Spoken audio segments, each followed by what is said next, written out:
Supreme court বলেছেন হাসপাতাল, bus stand, rail station মানে জনবহুল এলাকায় ডগেশ ভাই বোনরা থাকতে পারবে না। ভালো সিদ্ধান্ত। I hate dog.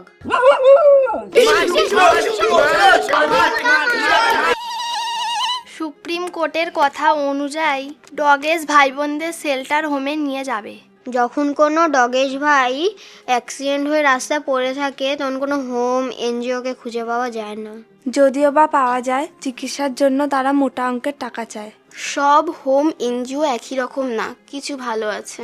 সেরকমই সব ডগেশ ভাইরা একই রকম না, বেশিরভাগই ভালো আছে। ওদের ভালোবাসলে ওরা হতাশ করবে না। এক্সকিউজ মি, কুকুরদের ভালোবাসে কি হবে? ডগেশ ভাই বোনদের শেল্টারে রাখা হবে, ওখানে ওরা ভালো থাকবে। আমাদের কমপ্লেক্স থেকে 3 জন ডগেশ ভাইকে শেল্টার হোমে নিয়ে গেছে, কিন্তু কোন হোমে নিয়ে গেছে তার কোনো হদিশ পাওয়া যায়নি। প্রকৃতির নিয়ম অনুযায়ী ওরা ওদের মতন বাঁচবে, ওদেরও বাঁচার অধিকার আছে। Being homeless is not a crime.